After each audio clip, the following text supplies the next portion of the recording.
Cruise news, the CEO of a $6 billion U.S. corporation has been arrested for an altercation on a cruise ship. I'm going to get you the information on that. Also, I have reports on a cruise ship being sold, new inflatable lifeboats, the latest hurricane forecast, and a lot more. I have the top 10 cruise news updates to get you fully up to speed, and I'm going to get you the information fast coming up.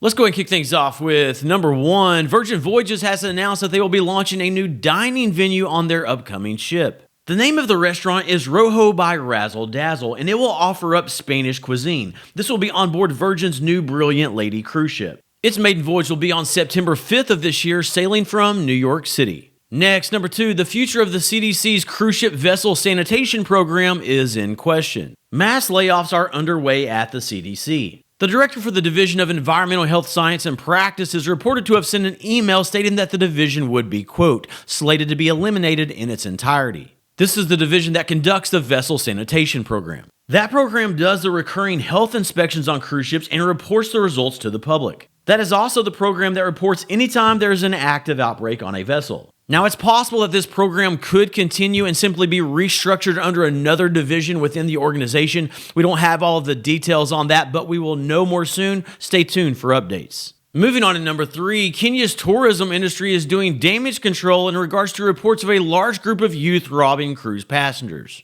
The story about the robbery in Mombasa initially broke by primary news sources in Kenya. The government's tourism officials, concerned that tourists will opt not to come there, now contend that the crime only involved a few youth who took one passenger's phone. So I just want you to know that we always go to great lengths to get multiple sources, do verifications, all of that. So I want you to know the other side to this story that is now being reported. But the nature of the alert remains the same for cruise passengers. A robbery did occur at a primary tourist spot, and armed machete gangs are an active threat in Mombasa and the coastal region. Kenya is actively fighting back against those groups, and we hope that they succeed. Until then, cruise passengers just need to be aware so that they can make wise decisions. Next, number four, an inflatable lifeboat has received validation for use on cruise ships. The name of the lifeboat system is 𝗖𝗵. It is the world's largest inflatable lifeboat. They aim to save cruise ship space by replacing the bulky lifeboats that are strapped to the sides of ships. 𝗖𝗵 also touts providing weight advantages and cost efficiency. How do you get on the inflatable once it is lowered into the water? You take a slide down the blue pipes. There have been no known orders by major cruise lines yet. What do you think? Let me know down in the comments. Then number five, Oceania Cruises has announced that they are selling their cruise ship called the Insignia.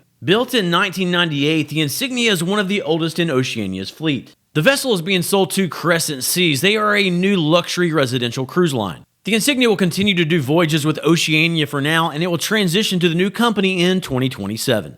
I still have a lot of important news to share with you, but very quickly, if you're new here, I'm Jason with the Travel Scouts. Our aim in each video is to put together the latest cruise news and deliver it to you in such a way that you are fully up to speed and it doesn't waste your time. So if you will be cruising, definitely consider subscribing. Let's continue with the cruise news. Number six, we have received a new forecast for this year's Atlantic hurricane season. The Atlantic hurricane season runs from June 1st through November 30th. The latest forecast from Colorado State University is projecting 17 named storms, 9 hurricanes, with 4 of those being major hurricanes. Each of those categories are slightly higher than the average, but they are lower than last year's totals. Next, number 7, MSC Cruises has officially opened their new terminal in Barcelona, Spain. MSC Cruises is the leading cruise line in the European market. This new terminal serves to further expand their footprint. And on average this summer, this terminal is expected to support calls from 4 cruise ships each week. Then number 8, Galveston, Texas may start homeporting a new cruise line. Last week, Princess Cruises canceled sailings for the Majestic Princess cruise ship.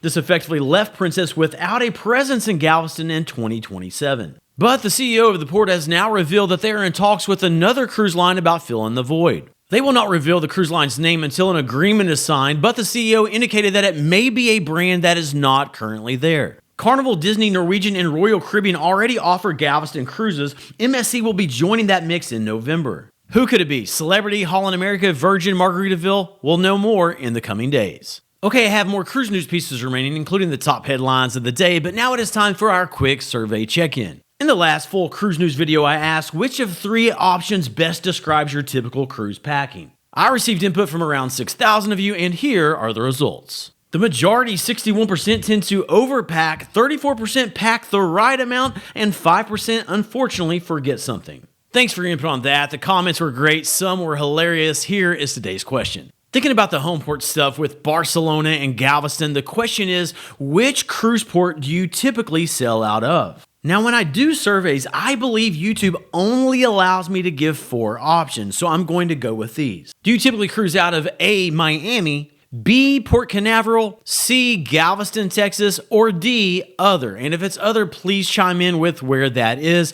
We have people that tune in from all over the world, so it would be neat to see where you cruise from. Let's continue with the cruise news. Number 9, a 73-year-old U.S. tourist was arrested in Kobe, Japan for bringing a handgun to the cruise terminal. The man flew from Honolulu, Hawaii to Japan and checked into his hotel. When organizing his luggage for the cruise, he realized that he accidentally left his handgun in his bag. He decided to proceed to the cruise port. When he arrived, he informed security of his mistake. They contacted police and he was arrested for violating Japan's strict firearm laws. One concerning matter that was highlighted in Japan was that nothing was identified in the airport security processes. Regarding the man, the authorities recognized his mistake and we are receiving reports that charges have been dropped. A good reminder for everyone to thoroughly check your bags before you travel. Then number 10, the CEO of First American Financial Corporation was arrested for assault on a cruise ship. This occurred on Virgin Voyage's Resilient Lady cruise ship on Monday. According to reports, a man was dancing barefoot on the dance floor when the CEO's wife asked him to put his shoes on.